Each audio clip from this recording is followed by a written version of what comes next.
into our house, a Christian home. Siku ya leo Roho Mtakatifu anatufundisha jinsi ya kualika uwepo wa Bwana katika nyumba zetu. Ni kwa sababu watu wanafikiria ya kwamba uwepo wa Bwana tu unakuaga kanisani. And that is why they come to church and worship God, wanamsifu, wanatoa dhabihu zao, lakini wakiondoka katika mlango wa kanisa, mtu anabadilika na anakuwa kitu kingine. Alafu akifika nyumbani, mambo yale inafanywa nyumbani, inakuwa ya kwamba haizingatii neno la Bwana. Na Roho Mtakatifu anajipua boma za Wakristo siku ya leo, kwa sababu tunafikiria uwepo wa Bwana tu unakuwa kanisani, which is true. Na hata kama tunajua Mungu amejaa duniani na hata mbinguni, tulimualika asubuhi hata tukijua ako hapa. Amen. Haleluya. Na mtu ananiambia bado Mungu ako nyumbani kwangu, lakini anahitaji aalikwe Martha. Unamualika katika nyumba yako, vile tulialika Roho Mtakatifu aweze kuwa pamoja nasi na kutuongoza. Lazima ualike uwepo wa Mungu katika nyumba yako, kwa sababu watu wanafikiria uwepo wa Mungu tu kwa kanisani, na tukienda nyumbani, especially Wakristo, tunafikiria ya kwamba neno la Bwana linakuwa practiced kanisani, nje huko tukiwa na watu, kwa sababu ya public, vile watu wanatuona. Lakini tukiingia katika nyumba zetu, we do not do the word of God. Hatualiki uwepo wa Bwana katika nyumba zetu ili aweze kukaa katika nyumba zetu. Unaweza alika uwepo wa Bwana katika nyumba yako, ya kwamba watu wakiingia wanahisi amani ya Bwana, upendo wa Bwana, uwepo wa Bwana, na wanahisi kama hawataondoka haraka. Wanasikia ya kwamba they are in a good place. Amen. Hivyo ndivyo nyumba za Wakristo zinastahili kukaa, kwa sababu Mungu ako na interest na nyumba zetu. Biblia inasema ya kwamba akaambia wana wa Israeli waweze kupaka milango damu ya kondoo, ili malaika wa kifo akija aweze kupita nyumba zao. Na wakati malaika wa kifo alikuwa anaenda akiua Wamisri, they are firstborns, akiona damu alikuwa anapita, kumaanisha ya kwamba katika nyumba zile Mungu amealikwa. Mungu anakaa katika hizo nyumba. Haleluya. Na malaika wa kifo alikuwa anapita, damu ya mwana kondoo inasimamia damu ya Yesu Kristo, ya kwamba wale watu wako katika hiyo nyumba wameokoka. And so uovu unapita. That is one of the importance ya kwamba umealika Bwana katika nyumba yako, ni kwa sababu uovu utakuwa ukipita, kwa sababu mahali pale Yesu amealikwa. Amen. Hallelujah. Biblia inasema in Psalms 127 from verse 1, except the Lord build the house, the builders labor in vain. Except the Lord protect the city, the watchmen stand guard in vain. Unaona, Mungu ako na haja na nyumba zetu, aweze kukaa mahali pale, si kanisani peke yake, aweze kukaa mahali pale ili nyumba zenu ziweze kuendelea, ili aweze kuwashindania vita, ili uweze kubarikiwa. Haleluya. Lakini sisi Wakristo tunafikiria ni kanisani. That is why utakuta ya kwamba kanisani I am behaving, niko na vile ninakaa, ninaonekana ninamwabudu Bwana, ninamsifu Bwana, ninampenda Bwana. Nikitoka nje kwa watu pia the same, ya kwamba nitalifanya neno la Bwana, I will behave kama mtu ambaye ameokoka. Unaona, nitajulikana ya kwamba nimeokoka kwa marafiki, mahali ninafanya kazi, mahali niko huko nje. Lakini nikirudi kwa nyumba, nina behave differently. Unaona, tunahitaji kualika uwepo wa Bwana katika nyumba zetu, ili Bwana aweze kukaa. Nyumba zetu ziwe na upendo, nyumba zetu ziwe na amani, nyumba zetu zibarikiwe. Mungu aweze kulinda nyumba zetu, tuwe tukimsifu Bwana na kumuinua. Nyumba zetu zijae upendo na amani. Amen. So wakati Martha alimsifu Yesu katika nyumba yao, Biblia inasema yeye alienda prepare something. Wakati Mary alikaa chini ya miguu yake, akaweza kusikia hekima kutoka kwa Bwana. Mungu atusaidie. Nikiendelea na huu ujumbe, kile kinafanya Roho Mtakatifu atujulishe hivyo ni kwa sababu wakati tumeenda nyumbani, wakati tumeenda nyumbani, You can tell a house ambayo Mungu amealikwa ndani. You can tell a house uwepo wa Bwana unakaa ndani. You are able to tell. Ni kwa sababu hata ukienda mahali ukiwa hujasema ulikuwa uende, ama umeambiwa uende lakini hujui exactly ni nyumba gani anakaa. So unaenda ukiulizia, ukienda nyumba zingine vile hawakuwa wamekungoje. Hata ukiingia tu hivi uone ni vitu gani wanatazama kwa runinga, unajijazia tu, huku Mungu haheshimiwi na huku Mungu hakai. Kama wanaweza kuweka vitu zingine wa watch, God's presence does not dwell in that house. Hallelujah. Na mtu anaweza niuliza, na tumeulizwa, kwani kutazama TV ni dhambi? Kwani kutazama vitu zingine ni dhambi? Na mimi nataka kukuambia, wakati unasikiza sermon kwa TV unasikia umebarikiwa. Wakati nyimbo zinaimbwa kwa TV unasikia umebarikiwa. Wakati mhubiri anaombea watu wengine, they have testified ya kwamba ulikuwa unaombea kwa TV nikapokea uponyaji. The same way, wakati tunatazama picha ambazo si za utukufu, picha zingine tunatazama hata za watu wakiwa uchi, tunaendelea kupokea mapepo. Tukiwa kwa nyumba zetu, tukiendelea kutazama, tunaendelea, yani mawazo yetu inaendelea kupinduliwa. You see, and I know what I'm talking about. Kwa sababu watu wame defend kuwatch picha zingine katika nyumba zao. Wacha nikwambie, hivyo ndio tunakaribisha mapepo kwa nyumba zetu. Hallelujah. Na hivyo ndio tunafukuza uwepo wa Bwana katika nyumba zetu. So Bwana anasema siku ya leo, hata yale mambo tunafanya nyumbani, tunastahili kubehave vile tunabehave kanisani. Tunapoa kanisa hapa, tunapeleka nyumbani. Tunafanya manyumba yetu kanisa dogo. Tunafanya manyumba yetu bingu dogo. Mungu anakaa mahali pale. Lakini unakuta yale mambo tunafanya huko, tunakalipisha mapepo huko, yani inatuingia. Na wacha niseme hivi, mambo mengi yale tunaletewa tukiwa wachungaji ilitoka nyumbani. Kwa sababu watu hawaaliki uwepo wa Mungu katika nyumba zao. Wanafanya vituko nyumbani, wanapokea mapepo nyumbani, hawafanyi neno la Bwana nyumbani, wanapokea mapepo na mambo mengine mengi kutoka kwa mwovu shetani. Anawashambulia, anawapofusha wakiwa nyumbani, alafu wanakuja kanisani wakilia. Mambo mengi inafanyikia nyumbani. That is why Roho Mtakatifu anatufundisha pia nyumbani, mahali vita nyingi zinatoka, tualike uwepo wa Bwana katika jina la Yesu. Pigia Bwana makofi hapo. That is a very powerful point. Na kama uko na mikono, pigia Bwana makofi. Tunakushukuru Bwana. Roho alikuwa ananiambia, which is true. We do not do the word of God manyumbani. Neno la Bwana ni la kanisani. Utaona nikibehave the way I conduct myself kanisani, au kinikuta nyumbani utaona a different person. The way I conduct myself outside there, tukiwa na watu, nikiwa kwa mkutano wa watu ambao wameokoka. You know, wakati niko nje, nikirudi nyumbani, I'm a different person. Mungu anisaidie na akusaidie katika jina la Yesu. Tunafanya mambo ambayo haimfurahishi Bwana katika manyumba zetu. We do not do the word of God. Na kwa hiyo Mungu hawezi kaa mahali pale, mahali watu wanapigana, mahali watu wanatukanana, mahali watu hawaheshimiani, mahali watu hawaombi. You know, Roho wa Mungu hawezi kaa hapo, na Roho anaondokaga. Uwepo wa Mungu unaondokaga. Na ukitaka kujua vizuri, uliza Samson. Ya kwamba Mungu already alikuwa amemwacha. Na jina la Bwana libarikiwe. Roho Mtakatifu ameniambia ya kwamba tualike uwepo wake katika manyumba zetu katika jina la Yesu. Amen. Invite Jesus like mother in your home.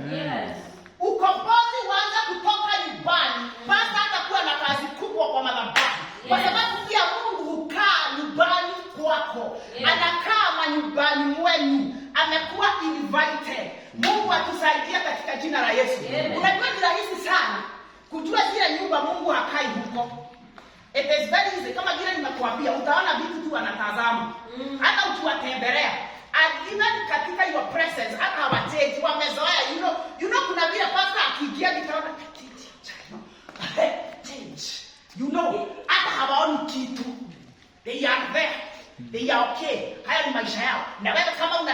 na roho. Kwa sababu you need to walk in the spirit. Uweze kutambua mambo mengine na kuwa na hekima ya Mungu. Amen. Unaona? Hata vile wanaongea, utajua tu Mungu aheshimiwe. The way wanaongea na watoto, kama ni matajiri, vile wanalinga ukiwa hapo. Unajua huku Mungu aheshimiwi. You know, kama mikate mnakula, wewe hata haka kagua atakupiga but you know, kuna vile wataongea usikie maandiko ujue huku Mungu aheshimiwi. Mungu uwepo wa Bwana haukai hapo. The way they talk, the way they all bazika na mazika na bazika, the way they dress, even wazazi wakiwa hapo, even watoto wakiwa hapo, you know, you just know Mungu aheshimiwi. Mungu atusaidie katika jina la Yesu. The way they treat you, kuna nyumba utaenda, mimi nimeenda, you know, na kama umebeba Mungu, kwa sababu ukiwa umebeba Mungu, hivyo ndivyo tunaalika Mungu katika manyumba yetu. Kwanza unambeba wewe, unampeleka nyumbani. Unaona? Sasa kuna nyumba utaingia, yani wanasikia, hebu peleka panya mahali kuna paka. Haleluya. Peleka paka mahali kuna panya, uone vile zitabehave, zinapotea. So unaweza kuwa umebeba Mungu, unaingia huko, wanasikia wakiwa uncomfortable. Na nikutembea ukitembea, wewe ndio unaongea. Wakiongea wako na uoga. Mzee wa hiyo mama aikie, anaingia meda na ndani, anaita bibi kwa na huko ndani. No. Kuna kitu amesikia. Na kwa sababu huko Mungu hajalikuwa, huko ni ufalme mwingine unatawala. I know what I'm talking about. Yes. You go there, anashindwa wewe kaa hapo. Akiwasalimia anaenda, anasikia huko kuna paka nikiwa pale. I must behave, either I run away. Yes. I know what I'm talking about. Yes. Mahali uwepo wa Mungu haukai. Mahali unakaa utahisi. Yani utasikia upendo na amani na furaha ukiwa katika nyumba za watu. But you need to walk in the spirit to know that. Amen. Hey, ya washo. Nyumba ambazo Mungu hakai, wanaendanga kwa wachawi, wanaendanga kwa waganga. Na wakienda wanaleta mapepo kwao. Yes. So ukiingia, there is something that you feel you are not in the right place. Amen. You need to walk in the spirit to know that. Yes. Unaingia unasikia huku kuna vile. In fact, hata watu wa nyumba hiyo wanafurahia ukienda. Kwa sababu ukiwa hapa na umebeba Mungu, mapepo inaanza kuwasumbua. Huyu mtu hastahili kukaa sana. Tunasikia moto. Ninakuombea uwe hivyo katika jina la Yesu. Haleluya. Ukiingia kwa watu wanasikia, you need to go. Kwa sababu mapepo na madhabahu tumeweka huku, tumeanza kusumbuka. You can tell nyumba Mungu hakai. Hawajaalika uwepo wa Bwana. Ni watu ambao they don't honor God. They have rebelled against God. Like now kuna watu, the whole family hawakwenda church, hawaendaki. In case utembea huko waulize mnaendaka church wapi? Kanisa. Hata mmoja. You know, we can tell nyumba ambazo Mungu hakai. Mungu atusaidie sana katika jina la Yesu.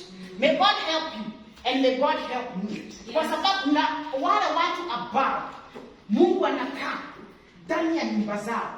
You know, when you go there, if you're walking in the spirit, unaweza enda katika hizo nyumba utoke na uponyaji. Unaweza enda huko road utoke na utajiri kwa Abraham. Yes. I'm telling you. Yes. You know, anointing is contagious. Na dada sio napendaka kutembea na wale wako juu yangu. Ili niende nikitaka anointing ya mambo mengine mengi katika jina la Yesu. Na ninakuombea the same. You know, Mungu atusaidie in the name of Jesus Christ. There is a way you can tell kama Mungu hakai. They do not honor God. Even outside. There is no way you can behave vingine nje, uniambia Mungu anakaa ndani yako. And that is why ngoma ziko na shida na ndoa ziko na shida. Kwa sababu neno la Bwana linatumika tu kanisani, linatumika tu kwa watu, linatumika tu mikutano, lakini wacha tuingie kwa nyumba. What is happening there? Roho anauliza. Mungu atusaidie. Niaje unaweza alika Mungu na uwepo wa Bwana katika nyumba yako. Na Bwana imesema lazima awe anakaa ndani yako. Say amen. Lazima kwanza awe anakaa ndani yako. Kwa sababu there is no way uwepo wa Bwana unakaa nyumbani kwako na wewe hutaokoka. Our very powerful point. We must call a spade a spade. Hakuna vile yako kwako na hako ndani yako. Mutakaa aje? Bwana ni awasho. Lazima kwanza anakaa ndani yako. Then wewe ukiwa nyumbani, you know the presence of God is there because you are carrying God. Umebeba Bwana. Hivyo ndivyo tunaalika uwepo wa Bwana katika nyumba zetu. And again, unapoalika Bwana katika moyo wako, you know, there is another way na Mungu atusaidie. Unaweza kualika Roho Mtakatifu na uwepo wa Mungu katika nyumba yako. It is through prayer. Bwana ni awasho. Ndio wale kwa Yesu. Amen. Prayer. Mungu anakaa ndani yako, umeokoka, unaenda naye nyumbani, yaani anakaa kwako. Because ukiwa hapo, Mungu ako katika nyumba yako. Na njia nyingi za kuinvite the presence of the Lord in your house. Mungu awe anakaa ndani yako. Na ninasema that is through prayer. Amen. Cornelius, Biblia inasema, alikuwa anaombea kwa nyumba. Na Biblia inatuambia in the book of Acts 10 and from verse 1 kuendelea na huko. And even all the way to verse 7. Ya kwamba alikuwa anaomba. Na wakati alikuwa anaomba, akatumiwa malaika. Unaona the presence of God. Nyumba ambazo zinaomba, kuna watu wanaomba. They invite the presence of God in their homes. Amen. Hallelujah. Bwana Yesu asifiwe. Tunakushukuru Bwana, tunakuinua. Ya kwamba through prayer you invite the presence of God in your home. In your home. Kama kuna watu wanaomba katika hiyo nyumba, believe you me, uwepo wa Bwana unakaa huko. Na hata kama ni wewe peke yako ambaye umeokoka, unaweza bring the presence of God down and even in your home. Ukiwa umeokoka peke yako. Mimi nimeenda nyumba ambazo maybe ni bibi ameokoka, bwana hajaokoka, na hata watoto bado hawajajua Bwana, lakini hiyo nyumba unahisi uwepo wa Bwana kwa sababu ni mama ameokoka, ni mama mwombezi, ni mama anaweza yaani kuasha the presence of God in your home katika maombi. Ana invite the presence of God in your home katika maombezi. Bwana ni awasho. Ni mama anafanya neno la Bwana katika nyumba. And so hata ukiingia na ninajua mumeenda, yeye mwenyewe amesimamia jamii mzima. Na kama uko hapo, ni wewe tu unajua Bwana kwa nyumba yako. Lazima uokoke ile ya kuokoka. Wengine wakicheza na Mungu, wewe haustahili kucheza na Mungu. Kwa sababu kumbuka, kama ni wewe tu umeokoka, wengine wako katika ufalme ule mwingine. I know what I'm talking about. Yes. There are two kingdoms in that family. There are two kingdoms in that home. Sasa kama ni wewe umeokoka, unaokoka ile inaitwa kuokoka. Ya kwamba wakikuja na mapepo yao inazima. Hallelujah. Hallelujah. Mapepo yao inazimika. Ikijaribu kumanifest inakuwa empowered. Because kuna mtu ambaye analeta uwepo wa Mungu katika hiyo nyumba. Hallelujah. Kuna mtu ambaye ameokoka. Lazima uokoke vile inastahili. Kumbuka you are opposed by the other kingdom. Na wakati mwingine watakuvamia. Lakini kama umejazwa na Roho, kama you are anointed, you are walking with the power, mapepo itazima. Ni wewe utakuwa ukitawala. Amen. Hey, hallelujah. Tuna invite. I was talking about Cornelius. Chapter 10, that is Acts chapter 10. Ni vizuri tutoe hizi scriptures. Ya kwamba unapoomba katika nyumba yako, you invite the presence of God. You bring down the presence of God in your house. Alikuwa anaomba akatumiwa malaika. That is Acts 10 verse 7. Tunakushukuru mfalme. Tunalinua jina lako. Ni kama zindarabazika. And when the angel who spoke unto Cornelius was departed, he got two of his household servants. Hakuwa kanisani, alikuwa nyumbani. Uwepo wa Bwana ukashuka, akatumiwa malaika. Nimetumwa na Bwana niambie watu, alikeni Bwana katika nyumba zenu kupitia maombezi. Kama kuna watu wanaomba huko, my friend, you can tell. Nyumba ambazo zinaombaka, hata ukiwatembelea, you cannot live there before you pray. Before they bless you. Ni mazika na mazinda. Alikeni Bwana katika nyumba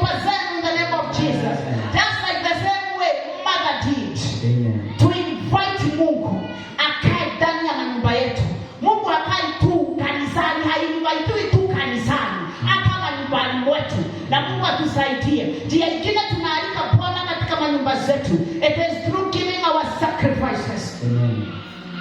Hiyo ni kumaanishaje? Sasa sikiza, ya kwamba unapokaa katika nyumba yako, mahali unapewa kitu huwezi toka.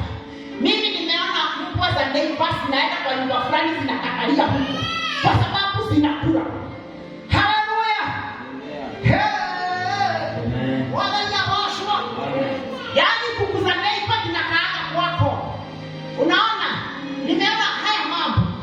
If you give your sacrifices, Solomon alipatiana sacrifice kwa Bwana, akapokea ndoto akiwa kwa nyumba yake, akiwa kwa kitanda, kwa sababu alikuwa mtu ambaye anatoa. Hivi ndivyo ninasema, ukiangalia nyumba yako hivi, hegelea TV ya Agorago, wakati TV ilikuwa inanunuliwa, kuna kitu Mungu alipokea hapo. Hawezi toka huko. Wakati mlikuwa mnanunua vitu, kuna kitu bado Mungu alikuwa anapokea. Kwa sababu kuna watu wanakula peke yao. Mungu hawezi kaa nyumba kama hizo. Amen. Haleluya. Kodo ataya mwokedo na geika. Hata wewe hauwezi enda. Igieni Bwana makofi. Amen. Hiyo lazima ikie. Watu kwa ya Kristo, mwana wa Mungu aliye hai. Nyumba Mungu hapati kitu hakai. Na hata wewe unaiona. Wote kebo na watu wanapokea 100,000, hakuna ya Mungu hapo. Tuko na mahitaji mengi. Hizi hata hazitoshi. Mungu hawezi kaa nyumba zenu. Na anasema aliko. Mahali Mungu anapataka kitu hawezi kutoka. Lazima atakaa hizo nyumba. Na ukiingia utamusikia, utamuhisi. There is a presence of God in this home. In 1 Kings 10 verse 5, Queen of Sheba alienda kutembelea Solomon, akasema yani zile vitu aliona huko, yani vikombe za Solomon zilikuwa za dhahabu, vile watumishi wake walikuwa wanavaa, na pia anasema vile aliona Solomon anatolea Mungu dhabihu. Let me tell you, huko Mungu hawezi ondoka, na hata wewe unaiona. Wakati mlikuwa mnanunua nguo, kuna kitu Mungu alipata hapo. Wakati mlikuwa mnanunua everything that you have, kwa sababu mlikaa mkipokea pesa, mlikaa mkitoa, huko Mungu hawezi ondoka. Bwana ni Amen. Tunakushukuru Mfalme. Tunaliinua jina lako. Hawezi ondoka huko. Mahali yani Mungu anaheshimiwa. You honor God. Na hii Roho Mtakatifu amenifundisha zaidi. Na alipatia nafasi ya kuhubiri mahali pekee. Kwa sababu anasema watu wanafanya neno langu kanisani, watu wanafanya neno langu huko nje, watu wanafanya neno langu kwa mikutano, lakini wakiingia kwa nyumba neno langu halifanyi. Kwa hivyo Mungu hawezi kaa huko. And in fact another way ya kualika Mungu katika nyumba zetu ni kulifanya neno kwa nyumba. Amen. Kutembea katika utakatifu kwa nyumba. Amen. Sasa Roho alikuwa ananiambia watu hawafanyi hivi.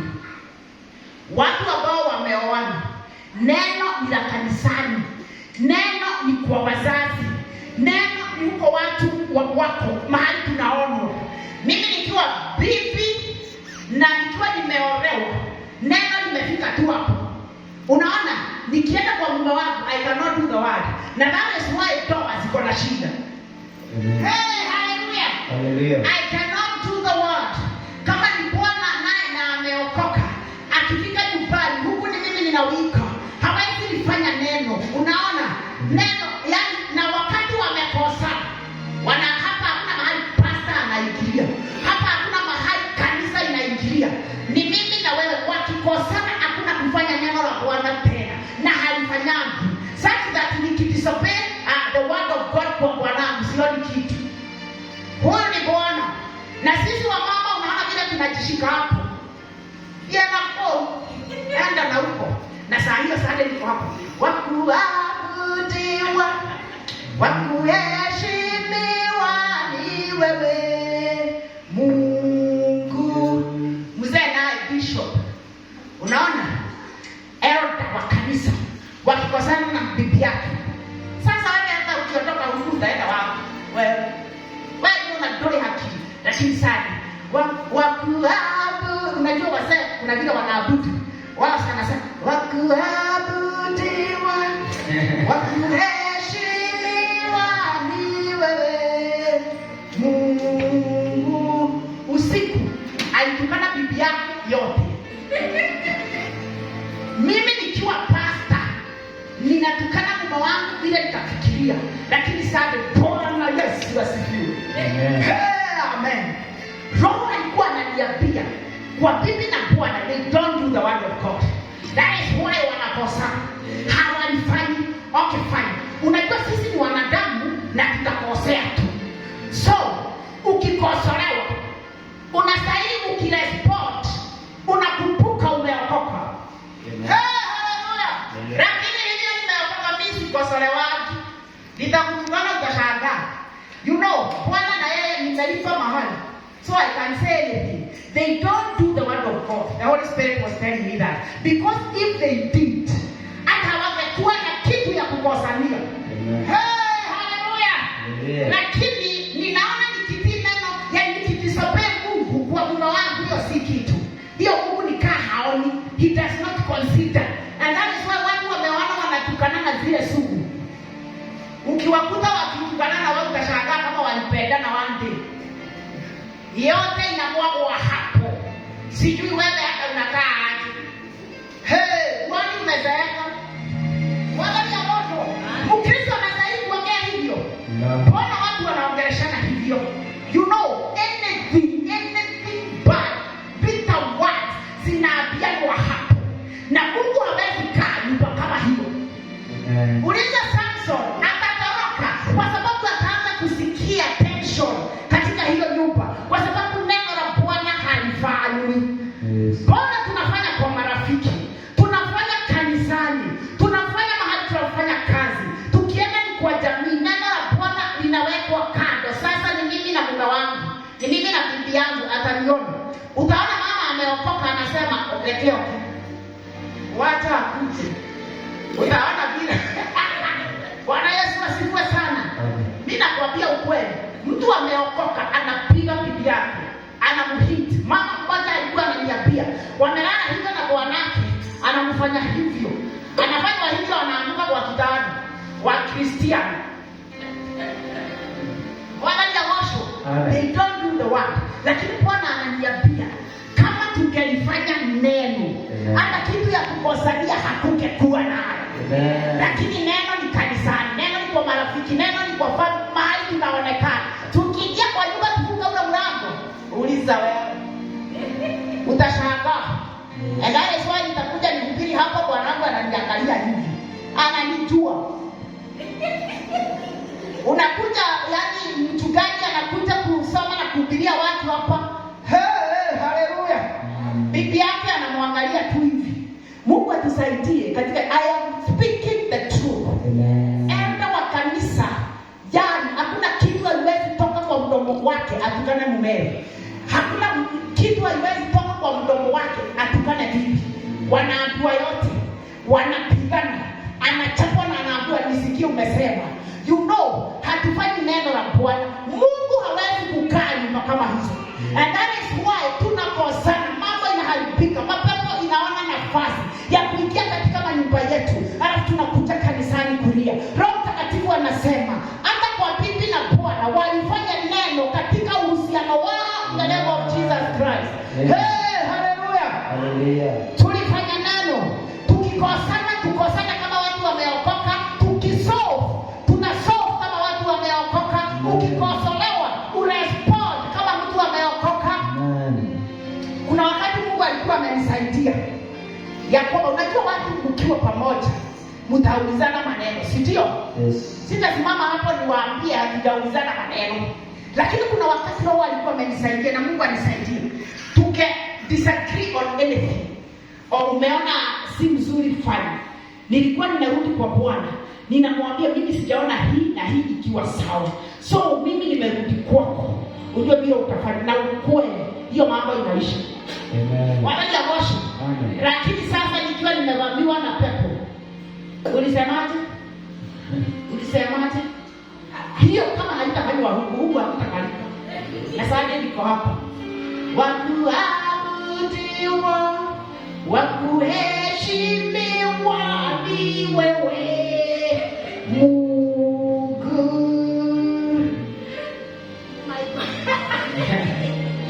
Nimejaa kwa sababu wakikuwasana wanajazwa sana, kwa sababu lazima nipige hii.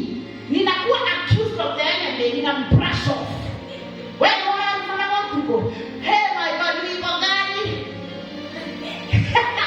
Wanaweza wasiwe sana. Roho alikuwa anasema, if you practice holiness in your homes, mtakaa na amani. Na huko nitakaa na sitaondoka. Mungu atusaidie. Ni mahali Mungu ameheshimiwa. Wale watu wamealika Mungu katika nyumba zao, they honor God. Na hawawezi kuruhusu you compromise the word of God in their presence. Ama waonyeshe vingine, uwabadilishe mawazo. Unaona? Na kabisa unajua hao watu wanaheshimu Mungu kwa sababu wanamheshimu kwa nyumba zao na hata nje. You can tell people ambao Mungu anakaa ndani ya nyumba zao, vile wanabehave kwa nje, they are like mimi hiyo. Unaona? They honor God. Mungu atusaidie. Kuna faida za kualika Mungu katika nyumba zenu. Kuna faida. Mimi nafurahia nyumba Mungu anakaa. Hata unasikia kupumzika. Do you know kuna nyumba watu hawataki kwenda jioni? Wewe unafurahi ukiwa nje. Watu wotuka. Kwa ukaida ikarama. Utakuwa unakimbia kwenda. Sasa unasikia usiku. Inaanza jamani kama togera na watu. Aba relaxa get kia ya kudikoe. Baba kwa ukaida ikarama. Kwa ule una para. Roho Mtakatifu aliondoka. Hey, haleluya. Kuna faida ya kualika uwepo wa Mungu katika nyumba zetu. Ni kwa sababu unapomwalika Mungu anisaidie vile anawapigania vita. Mwovu shetani atawajaribu. Lakini kama Mungu anakaa huko, anakaa ndani ya hiyo nyumba, hawezi ruhusu shetani aweze kuprevail against you. Hawezi shinda vita kwa sababu shetani atavamia tu, lakini vile Mungu atawapigania. Kwa sababu Mungu ako huko, hawezi ruhusu mwezo na mwovu shetani. Hawezi ruhusu muzame kifedha, kidoa, kijamii, kibiashara, kikazi. My God, hawezi ruhusu muzame kwa sababu amealikwa katika nyumba yenu. Haleluya. Shetani akijaribu wakati mwingine hata akaribi. Biblia inasema in the book of Job 1:10 ya kwamba Mungu alikuwa amewekea Job ukuta. Mungu anaweka yeye mwenyewe. And this is another benefit ya kualika Mungu katika nyumba zenu. Kuna ukuta umewekewa. Protection. Kuna protection. Hey, hallelujah. Sijui taja scripture gani. Are you in Job 1:10? Wacha niwaonyeshe ya kwamba shetani anaambia Mungu, you have made a hedge about him. Wakati Mungu anakaa katika nyumba zenu, kuna protection provided by the Lord. Ya kwamba huko shetani hawezani. Hata akileta vita gani atashindwa. Number 2, we go where now? Psalms 91. Hii ndio inanifurahisha. And verse 10. Ya kwamba wacha sasa kwako. Wacha kwako kwa neighbor. Kwa neighbor, nothing evil will come near your dwelling. The Bible says. Hey, hallelujah. Psalms 91 verse 10. Unafanya neighbors walindwa na Bwana kwa ajili yako. There shall not evil before thee, neither shall any plague come near thy dwelling. Yaani wewe ndio unafanya kijiji mzima ilindwe na Bwana. Inalindwa na mafuriko na wewe. Hai, tukisikia umenunua plot karibu na jeshi, karibu na kampu ya jeshi, hapo hata unaweza acha milango hivi. Kuna security provided. Kama umejenga karibu na polisi, watu wanakata ya jina mali wewe umejenga hapo. Ni pesa ngapi? Hapo. Kwa sababu watu automatically they know hapo hakuna mwizi anaweza karibia. Unaona? Sasa wewe kama Mungu anakaa ndani yako, Mungu wa miungu, mfalme wa wafalme, Bwana wa mabwana, anakaa katika nyumba yako. Biblia inasema near your dwelling. Even neighbors wamelindwa kwa ajili yako. Familia imelindwa ajili yako. Biblia inasema wale watu walikuwa wanasafiri kwenda Rome na Paul. Meli iliisha, lakini walibaki kwa sababu ya Paul. Mungu alimwambia hakuna hata mmoja na akapoteza hata unywele. Hey my God, ninakuombea Mungu akae katika nyumba yako, ili sisi tukikuja kujenga karibu na wewe, we are safe. Amen. Ingia Bwana makofi hapo wewe. Ukisikia kwani tunasema amen. Kama unafanya watu walindwe, kijiji yenu inalindwa na earthquake na mioto na nini, kwa sababu Mungu anakaa ndani yako, in your heart and even in your home. No evil will come near your dwelling. Hey my God, Mungu kukaa ndani ya nyumba zenu, na amealikwa kukaa ndani ya nyumba zenu. Hamwezi enda down. Hey, hallelujah. Provision. There is no way Mungu anakaa ndani ya nyumba zenu. Roho Mtakatifu wako huko. Mnalala down one day, the second day hawezi kubali. Not unless atoke. Hey, hallelujah. There is provision of food, clothing and shelter. Somehow miraculously. Kwa sababu lazima Mungu aanze na nyinyi chini. Kuna nyakati hizo, lakini vile anakufeed, hata wewe unaona hakika Mungu anakaa katika hii nyumba. Vile anakuprovidea, yaani unaona kabisa Mungu ako katika hiyo nyumba. Mungu akusaidia katika jina la Yesu. And again, another benefit ya Mungu kukaa katika nyumba yako ni ya kwamba zile vita mnashuhudia katika nyumba, vile mnakombolewa, watu wanatoa testimony. Wakati walifikiria mtazama, tazama Mungu alikuja ya kwamba aliwatendea miujiza, watu wataishi kutoa testimony. Kuna watu wakisafiri anywhere wanasema kuna watu tunakaa na wao, hiyo testimony lazima utoe. Wakati walifikiriwa watazama, tazama Mungu akakuja. Na another benefit ni hii, vita zenu ni za kuwapeleka mbele. That is my power. Yeah. Wala ya Joshua, para shianu ni za kuwapromote. Watu ambao Mungu akai katika nyumba zao, vita zao ni za kuwazamisha, kuwarudisha nyuma na kuwaporomosha. I'm telling you, lakini vita za wale watu wame-invite God in their family, in their homes, ni za kuwapeleka mbele. That is the difference. Amen. Na Mungu akusaidie katika jina la Yesu. And again, unakaa na amani. Sijui kama umeenda nyumba unasikia amani, wanakaa na amani. Ni kweli watakoseana tu, lakini there is peace, kwa sababu Mungu ako huko. Biblia inasema God is love. Lazima mtapendana. Haleluya. Amen. Mwale kiakoroa mukendana. Wanalia washo. Kwa sababu wakati mwingine access ikiwa kwa one side zitapigana tu, lakini baada ya kuinuana mnapendana kwa sababu God is love.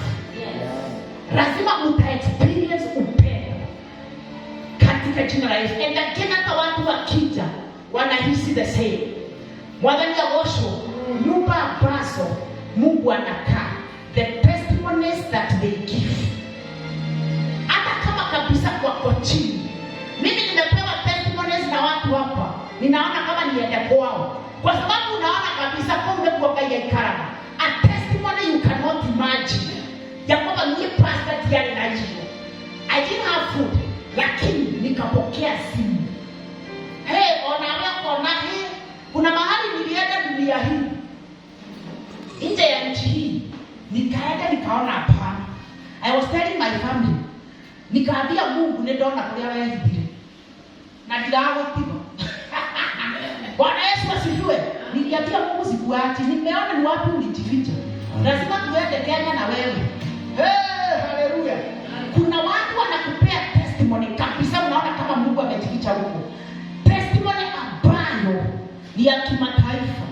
Ya kwamba kuna testimony tulipewa hapa. Mama anachemsha maji hana unga. Meji namuuliza kwani si nilikwambia hakuna unga wewe wapi? Wacha hiyo maji. Tulipewa hiyo testimony hapa. Yaani mareshi ya neidero watu woga. Somebody just comes and visits. Uko uone kama Mungu anakaa. Unaona kama utamwendea. Na hiyo uko na shida unaona yeye ngoja. Wacha. Hey,